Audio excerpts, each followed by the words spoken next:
ប្រទេសថៃកំពុងតែឆ្លើយឆ្លងទៅនឹងប្រតិកម្មរបស់ឥណ្ឌាតាក់ទងអំពីរូបស៊ីម៉ង់មួយដែលទាហានថៃបានយក excavator ទៅបុករំលំហើយក៏ខាងឥណ្ឌាហ្នឹងខាង state ministry the government and foreign ministry ហ្នឹងគេ issue reaction ប្រតិកម្មទៅលើការបុករំលំរូបសំណាកហ្នឹងក៏ប៉ុន្តែឥណ្ឌាមិនបានថ្កោលទោសបាទមិនបានថ្កោលទោសចិនតាកូនឯងមិនដឹងស្អាតមើលពីចម្ងាយមិនដឹងស្អាតចេះតែនិយាយបើសិនជាប្រុសវិញទៅឌីតស្រីបានគេឆោតទៅមកឃើញមុខគេពីចំហៀងឃើញគេស្អាតទៅចែចង់គេងាកមកស្រាប់តែបាត់ចំមកចំហៀងណាអត់ចេះមើលអីសោះរូបសំណាកនៅប្រទេសកម្ពុជាដែលគេស្អាងថ្មីហ្នឹងអត់ដែលមានរូបណាស្អាតទេពីព្រោះគេមិនសូវឲ្យសិល្បៈសូនរូបសិល្បករសូនរូបនឹងធ្វើទេគេច្រើនប្រើជាងអាយអញ្ចឹងកូនឯងចេះតែថាណាគ្មានអ្នកណាអាចមើលបើមនុស្សដូចខ្ញុំហ្នឹងបានដឹងថាស្រីស្អាតយ៉ាងម៉េចពីព្រោះខ្ញុំនៅដើរលេងដេកនៅតែជាមួយស្រីតាំងពីក្មេងមកខ្ញុំមិត្តភក្តិតែស្រីខ្ញុំដឹងស្រីស្អាតហើយកូនឯងមិនដឹងទេប៉ះបរោះអីឃើញតែសាច់ដុំពីក្រោយសាច់ងាកមកម៉ែមុនក៏ប៉ិនក្បាលទីកឹះណាអញ្ចឹងបាទខ្ញុំអត់ខ្វល់ទេ my WCC ខ្ញុំមិនចាត់ទុកថារូបហ្នឹងជារូបអតិទេពអីទេរូបហ្នឹងគ្រាន់តែគេធ្វើទៅហើយខ្មែរយើងសាងសង់ស្អីមិនដែលមានសក្ការៈបូជាអីទេមិនដែលមានទេពុទ្ធកុម្មុយនីមិនដែលមានចេះតាំងពីក្រោយកុម្មុយនីមកខ្មែរមិនច្បាស់លាស់ទេអញ្ចឹងរឿងទាំងអស់ហ្នឹងឥណ្ឌាគេប្រតិកម្មអញ្ចឹងក៏វាគ្មានរឿងអីដែរបើឥណ្ឌាហ្នឹងអង្គុយការពាររបស់ហ្នឹងទៅការពារនៅប៉ាគីស្ថានទៅការពារនៅអាហ្គានីស្ថានការពារនៅអារ៉ាប់ទៅការពារហើយបើសិនជាចេះការពារនៅមរតកសាសនាហ្នឹងចុះប្រទេសខ្លួនឯងដែលដុតបំផ្លាញវិហារសាសនារបស់សាសនាអ៊ីស្លាមហ្នឹងមិនក៏ខ្លួនមិននិយាយផងអញ្ចឹងដូចជារឿងកាលប្រហែលឆ្នាំមុនហ្នឹងឥណ្ឌាគេថាងកម្ពុជាហ្នឹងផលិតស្រាបៀរមួយឈ្មោះហនុមានយកព្រះគេមកផលិតនេះមិនក៏មិនខ្លួនឯងហ្នឹងចុះបតង់ទៅថាហនុមានអ្នកណាចង់គូចង់អីទៅសុំច្បាប់ឥណ្ឌាចុះឈ្មោះមិនបានមករករឿងគេកាន់គេយកបញ្ញាគេផលិតស្រាបៀរគេដាក់រូបហនុមានហ្នឹងក៏នេះដែរបើអញ្ចឹងទេមិនក៏មិនកាលដែលសៀមវាបាញ់ត្រូវព្រះវិហារ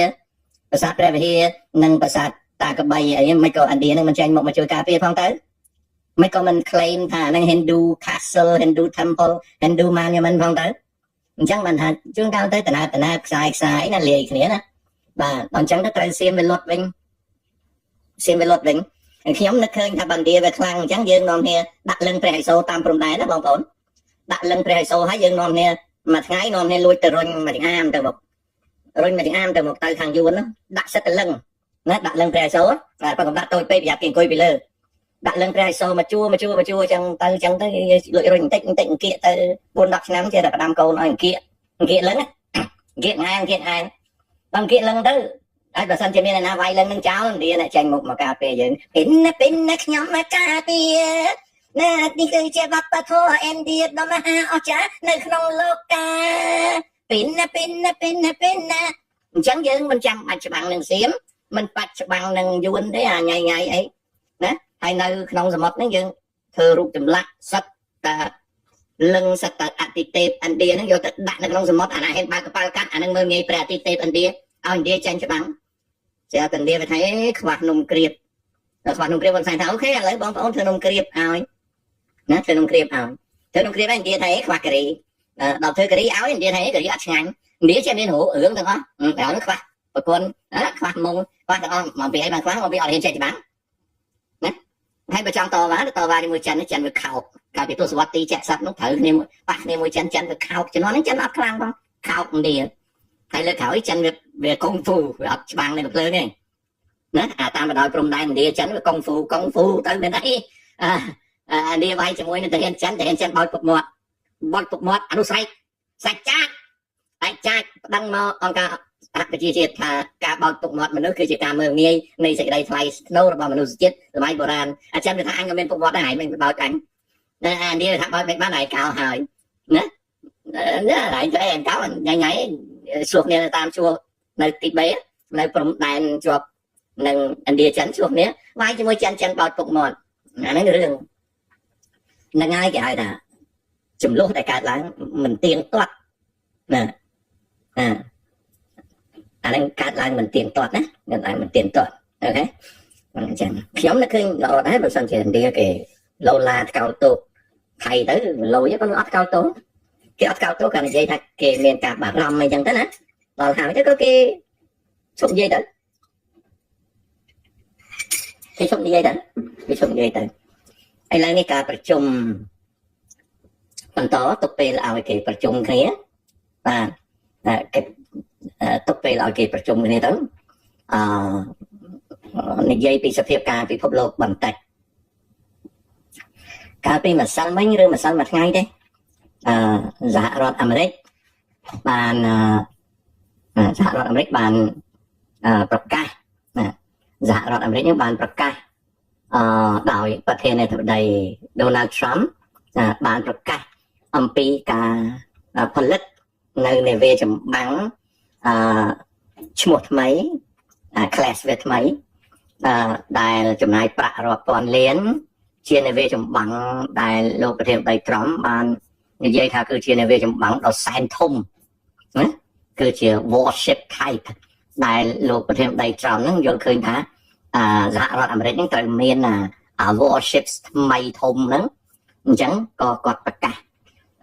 ម្សិលមិញឬម្សិលមួយថ្ងៃហ្នឹងនៅនឹងកងទ័ពជើងទឹកនឹងផលិតនាវាឈ្មោះហៅថា the USS Defiant ណា BBG-1 ដែលចាត់ទុកថាជានាវាធំហើយគេហៅក្រៅផ្លូវការថា Trump class នាវានេះគឺជានាវាដែលធំមែនទែនសម្រាប់ធ្វើចម្បាំងនៅសមុទ្រដែលមានទំហំប្រហែលជា3ដងធំជាងនាវាពិឃាតArleigh class destroyer ណាគឺជានាវាធំដែលលោកប្រធានាធិបតី Trump ប្រកាសថានឹងកសាងឲ្យបាននៅ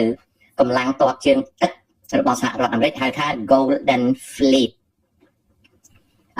នាវាហ្នឹងនឹងប្រដាប់ទៅដោយកំជ្រួចនុយក្លេអ៊ែរក៏ដូចជាប្រដាប់ដោយកំជ្រួច hypersonic លឿនជាងសំឡេង5ដងហើយលោក Donald Trump ថា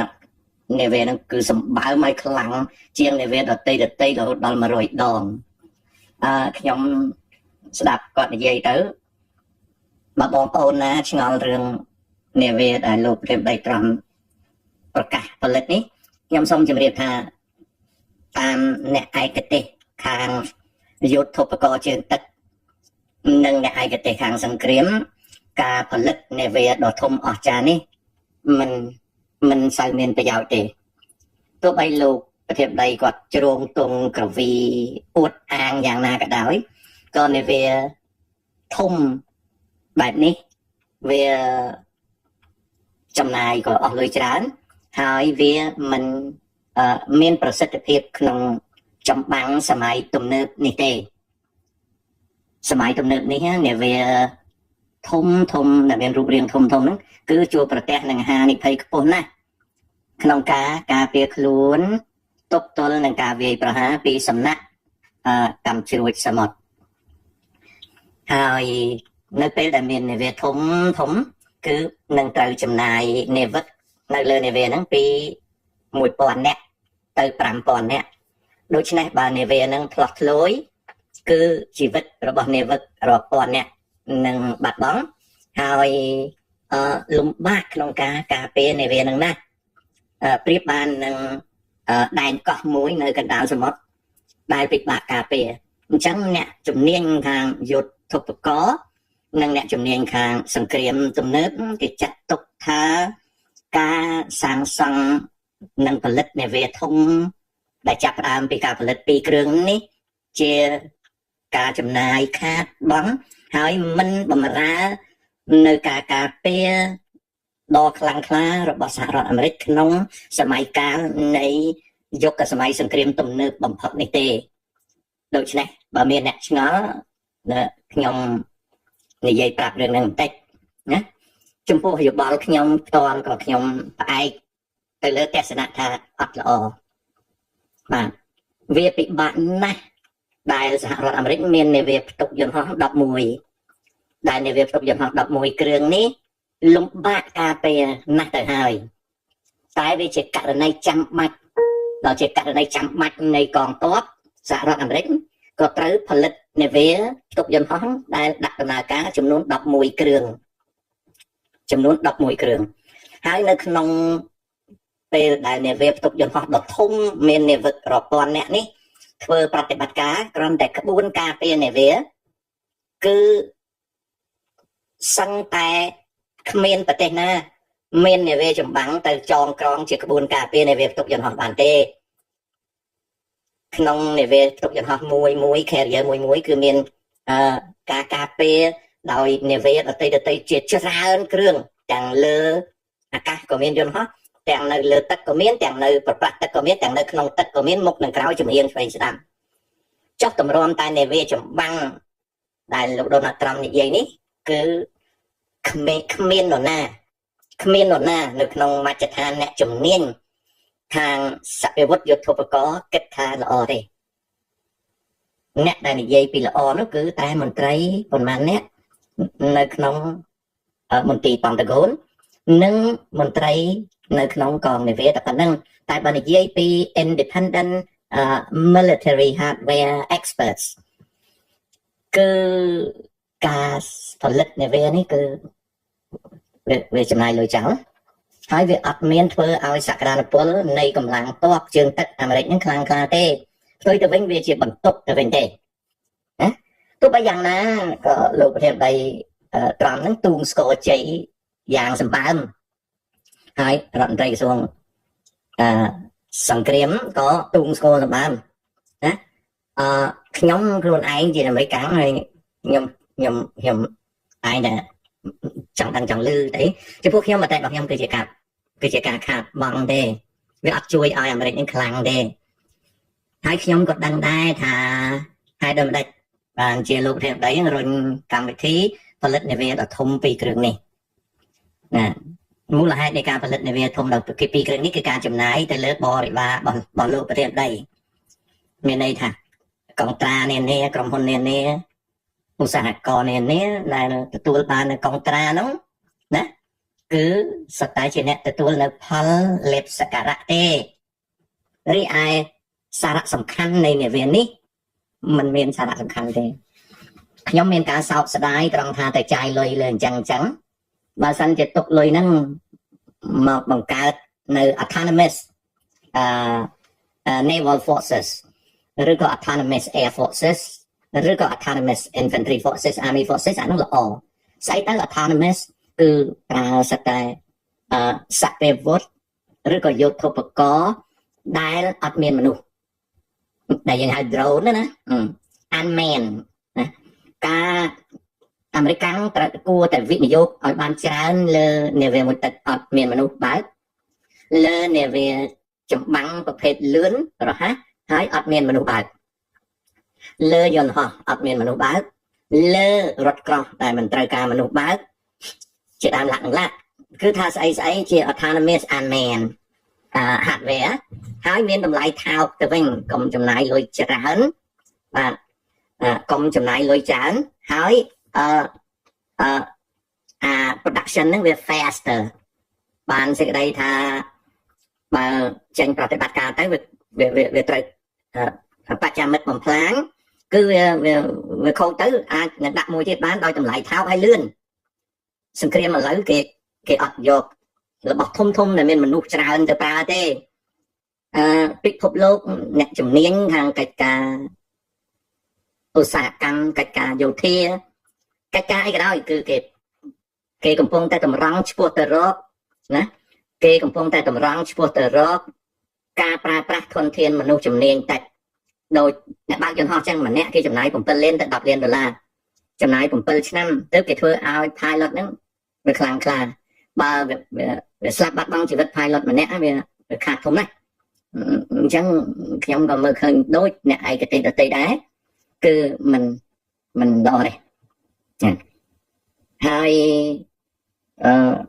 ប្រហែលជាក្រោយពីអាណត្តិលោកត្រាំផែនការហ្នឹងក៏អាចលុបចោលទៅវិញពីព្រោះវាជាការចំណាយដែលអត់មានប្រយោជន៍ច្រើនទេអញ្ចឹងបើបងប្អូនឮសូររឿងផលិតនាវាធំអស្ចារ្យអីនេះអត់សម្បានទេបងប្អូនដូចយន្តហោះដឹកអ្នកដំណើរអញ្ចឹងបងប្អូនដឹងហើយ Airbus គឺជាក្រុមហ៊ុនទី2បន្ទាប់ពី Boeing ដែលផលិតយន្តហោះដឹកអ្នកដំណើរដ៏ធំប្រភេទ A380 ហើយនឹង A380 Plus ឥឡូវនេះដូចជាឮសូរថាកាលពីឆ្នាំ21កន្លងទៅណាកាលពីឆ្នាំ21កន្លងទៅនេះដូចជាឆ្នាំ21កន្លងទៅនេះឮសូរថាក្រុមហ៊ុន Airbus បានឈប់ផលិតយន្តហោះ A380 ហើយដោយសារអ្វីដោយសារវាអត់សូវមានអ្នកទិញក្រុមហ៊ុនអាកាសចរដូចជា Singapore Air អូស្ត្រាលីស្អីរូបសត្វដើរជាងពីរដាក់កូនក្នុងស្បោងនៅមុខairline ហ្នឹងក៏គេឈប់ប្រើណាហើយ British Airways ក៏ដូចជាចាប់ផ្ដើមចូលនិវត្តន៍ Lufthansa របស់អាល្លឺម៉ង់ក៏អត់ប្រើ Air France ក៏ដូចជាមិនប្រើណាបាទQantas Airline សប្តាហ៍ថ្ងៃនេះមានតែQatar Airline Emirates ណាពួកអាហ្នឹងឯង United Emirates ណាមានតែ Emirates ទេដែលនៅប្រើចំណែកឯយន្តហោះ A380 ក៏ត្រូវក្រុមហ៊ុនអាកាសចរដឹកអ្នកដំណើរទម្លាក់ទៅប្រើសម្រាប់ដឹកទំនិញហើយក៏ចូលនិវត្តន៍បានជា production line ខ្សែសង្វាក់ផលិតកម្មរបស់ A380 ត្រូវបានបញ្ឈប់យ៉ាងអាយុខ្លីជាទីបំផុតបើប្រៀបធៀបទៅនឹងយន្តហោះ B747 យន្តហោះដែល Boeing ផលិតយន្តហោះ747របស់ Boeing បានរស់រានមានជីវិតយូរបានរស់រានមានជីវិតដ៏យូរលង់រហូតដល់ទសវត្សរ៍80 90ហើយរហូតមកដល់សប្តាហ៍ថ្ងៃនេះ747នៅមានដឹកអីវ៉ាន់តែជាយន្តហោះនៅបានយូរជាងគេក៏ប៉ុន្តែ Boeing ពេលផលិតយន្តហោះនោះនៅក្នុងសម័យនោះណា Boeing សឹងតែលំ Boeing សឹងតែដួលរលំវាជាការលំបាកណាស់លំបាកត្រង់ថាវាអត់មានអ្នកទិញតែក្រោយមកក៏ make money នៅពេលដែល Airbus បានបញ្ចេញមុខ A380 នេះតាំងតែពីចាប់ផ្ដើមភ្លាមអ្នកជំនាញខាងយន្តហោះដឹកអ្នកដំណើរគេមិនដែលផ្ដល់សេចក្តីសង្ឃឹមខ្លាំងថាយន្តហោះ A380 ហ្នឹងនឹងមានអាយុយឺនយូរទេហើយក៏ខ្ញុំខ្លួនឯងហ្នឹងឃើញយន្តហោះនោះដំបូងក៏យោងទៅតាមការអានរបស់ខ្ញុំស្ដីពីយន្តហោះដឹកអ្នកដំណើរជាពិសេសការអានរបស់ខ្ញុំស្ដីពីយន្តហោះ B747 ខ្ញុំសន្និដ្ឋានតាំងពីដំបូងថាយន្តហោះហ្នឹងអាយុខ្លីវាខ្លីចឹងមែនបាទហើយបច្ចុប្បន្ននេះក្រុមហ៊ុនអាកាសចរស៊ីវិលមួយដែលមានយន្តហោះ Airbus 380ច្រើនជាងគេគឺ Emirates ដែលពេលដែលទិញយន្តហោះជាង100គ្រឿងហើយនឹងមានយន្តហោះជាង100គ្រឿងទៀត on order បានប្រកាសស្រែកជ័យយោថាខ្លួនទាញចំណេញពីការប្រើយន្តហោះ A380 នឹងបានយ៉ាងច្រើននៅពេលដែលគេចំណាយសាំងតែ3លីត្រកដកសញ្ញា8ក្នុងអ្នកដំណើរមួយលើចម្ងាយ100លើចម្ងាយ100គីឡូម៉ែត្រ100គីឡូម៉ែត្រគេចំណាយលើលុយសាំងតែ3.8លីត្រទេជិត4លីត្រតែក្រោយពីបានស្រែកជ័យយោដ៏អស្ចារ្យលើយន្តហោះនោះថាយន្តហោះនោះជាលៀបសក្ការៈជាសត្វក្រងានពងសត្វតមាសឥឡូវនេះ Emirates កំពុងតែជាប់ផុងយ៉ាងជ្រៅក្នុងយន្តហោះ A380 ហ្នឹងបាននៅក្នុងយ៉ាងជ្រៅនៃយន្តហោះ A380 ហ្នឹងហើយក៏ ចាប់ដើមខាតហើយឥឡូវនេះអ៊ីមេរិកចាប់ដើមខាតលុយហើយក៏ចាប់ដើមលុបចោលការបញ្ជាទិញថែម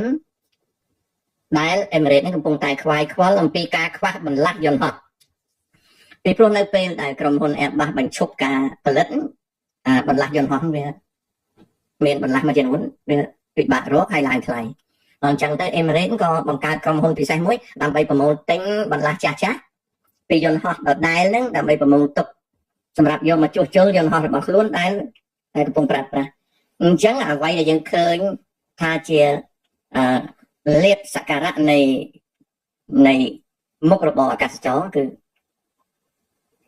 ពីរយៈពេលមួយទៅកាន់រយៈពេលមួយវាតែងតែមានការផ្លាស់ប្ដូរជីវិតមនុស្សយើងអញ្ចឹងបានជាខ្ញុំបបួលខ្មែរយើងកុំឲ្យជោកុំឲ្យអួតកុំឲ្យ fake ពេកពីព្រោះដល់ពេលគេផ្ទះកាភ្លៀងរកម៉ែជួយមិនទាន់ទៅយើងអញ្ចឹងយើងអួតបានប្រហែលខ្យល់យើងអួតយើងជោយើង fake បានប្រហែលខ្យល់ខ្ញុំមិននឹកឃើញថាសៀមទៅផ្ទះយើងទេនឹកឃើញតែយួនហ្នឹងវាសកត់ចាតាមបានយួនសកត់សៀមផ្ទះយកឥឡូវផ្ទះឡើងហើមមុខអស់ណាខ្ញុំមិនដែលនឹកឃើញថាសៀមនឹងទៅផ្ទះហើមមុខអញ្ចឹងទេផ្ទះអស់អញ្ចឹងទៅអ្នកនៅ Facebook មកជេរខ្ញុំថាអរគុណហើយដែលឲ្យតែមកជេរខ្ញុំអញ្ចឹងបានសៀមផ្ទះដំបូងស្ដាប់អត់បានទេដល់យូរទៅស្ដាប់បានក៏ស្ងាត់ទៅវិញខ្ញុំថាមកជេរខ្ញុំអត់ចៃម៉ែក៏មិនចោលអីជេរខ្ញុំអត់ងាប់អីថាអញងាប់ហើយក៏មិនកើតដែរអញកើតជាមួយឯងនាំសៀមផ្ទះទេចេះនិយាយលេងអរគុណហើយបានមកជេរអញ្ចឹងបានសៀមផ្ទះដល់ក្រោយមកខ្ញុំថែមពេលមួយម៉ាត់ទៀតបានចេះតែដើរជេរអញ្ចឹងបានសៀមផ្ទះផងយួនជន់ផងយូរទៅយល់ទៅក៏ឈប់ប្រហែលម៉ោងមុននេះក៏អត់សូវមានមកជេរខ្ញុំអត់មានធ្វើអីគេសោះហើយខ្ញុំអត់មាននិយាយអីប៉ះពាល់គេសោះនិយាយអំពីរឿង GBC អីបន្តិចតួចហ្នឹងមកជេរយកទៅប្រាប់ថាអូយកូនឯងនេះអញ្ចឹងណាដល់ចេះមកជេរអញ្ចឹងបានសៀមផ្ទះខ្ញុំចេះនិយាយចឹងខ្ញុំប្រើចិត្តសាស្ត្រណាបងប្អូនខ្ញុំប្រើចិត្តសាស្ត្រខ្ញុំអត់មានជាមនុស្សមានអំពើហិង្សាទេខ្ញុំស្រឡាញ់ព្រោះខ្ញុំប្រើចិត្តសាស្ត្រហើយមកជេរអញអានឹងសៀមផ្ទះឯងអញដឹងទេហើយខ្ញុំសួរទៀតមានខ្លះជេរខ្លាំងមែនទេខ្ញុំសួរថាបើសិនណាជេរខ្ញុំឲ្យសៀមឈប់ផ្ទះណាឈាមទុកសៀមឈប់ផ្ទះកាភ្លៀងណានឹងមកជេរទៀតទៅខ្ញុំនិយាយយូរទៅស្ដាប់បានតិចដែរមុនដំបូងដើរជេរគេនឹកឃើញតែសុបាយលោកអាយលោកគេខំប្រឹងជួយកុំឲ្យសៀមផ្ទះគេចង់ឲ្យខ្លួនហ្នឹងរឹងប៉ឹងឡើងណាមានអ្នកខ្លះគេថាកុំប្រើពាក្យយើងតាឯងក្បត់ជាតិខ្ញុំថាអូខេមកពីឯងក្បត់ជាតិហ្នឹងហើយបានសៀមផ្ទះឯងណាហើយខ្ញុំដាក់មុខសើចសៀមទៅទៀតផ្ទះឯងមួយទៀតគេថាតាឯងសុបាយណាពេលគេធ្វើបាបខ្មែរអញអត់មានសុបាយទេប៉ុន្តែឯងមកជេរអញប្រាប់ថាឯងមកជេរអញសៀមអញក៏សុបាយចិត្តដែរមកសៀមផ្ទះឯងអញក៏ពិបាកណាខ្ញុំនិយាយជាចិត្តសាស្ត្រណាមិនរឿងស្អប់ពើមិនជាចិត្តសាស្ត្រមនុស្សឥឡូវតរុញចកោចូលឡានបានដឹងថាគ្រោះថ្នាក់ណាយើងខំប្រឹងទាញដៃឲ្យមកវិញអត់មកទេណាអញ្ចឹងខ្ញុំបដ ாய் ខ្ញុំថាបើសិនជាមកជេរខ្ញុំហើយសៀមឈប់ផ្ទះមកជេរទៀតទៅណារឿងអីមិនទ្រាំអស់ច្រើនដែរណាកូនណាអស់ច្រើនដែរបើនៅបន្តទៅទៀតអស់រត់ច្រើនអញ្ចឹងហ្នឹងក៏ចឹងខ្ញុំចង់ឲ្យកុំឲ្យមានអ្នកណាមកនេះចង់ឲ្យស្គាល់សមុទ្រឲ្យស្គាល់ទឹកស្គាល់ដីឲ្យចេះសន្សំសំចៃចេះរកមុខរបរបើកទីផ្សារចេះរៀនចេះរកចេះសន្សំចេះវិនិយោគហើយស្រឡាញ់គ្នាសក្តិបត្តិជាតិណាហើយបន្តមកទៀតមាននារីម្នាក់គាត់ច្រៀងអាយ៉ៃជេរគាត់ហើយគំរាមដល់ជីវិតគាត់ខ្ញុំ posted នារីម្នាក់ខ្ញុំអត់ស្គាល់នាងហ្នឹងទេប៉ុន្តែឃើញច្រៀងអាយ៉ៃដូចជាពីរោះដល់ដូចជាពីរោះតែខ្ញុំក៏យកមកខ្ញុំ share មក page ខ្ញុំនាងណានេះយ៉ាងអើយខ្លួនញ័រញាក់រឿងខ្លួនតតែស្ដាប់លឺដំណឹងពីខាងអ្នកស្រីអើយចិត្តផ្ទះដែរបើរឿងសំណាញ់គេថាពុកមានសំណាញ់បងមេឃអើយ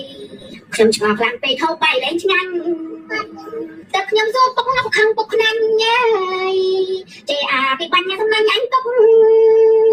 អាឡងមិនស្គាល់សំណាញ់មេឃអើយមិនចេះប្រើវាក៏មិនពុករត់អារឿងសំណាញ់ប្រយ័ត្នជាប់គុកអើយអញទុកប្រើមកផ្ទះទួលក៏សាំងអាធំកូនអញវាប្រាប់ថយដែរអើយអាសំណាញ់ខ្មែរតតែអ្នកខ្លាំងទៅបានចេះប្រើសំណាញ់ចាញ់អើយរៀនបងចាញ់ឆ្នាំប៉ុនឆ្នាំទៅចេះ គ្រាន់តែសួរផងមានពិតឬអី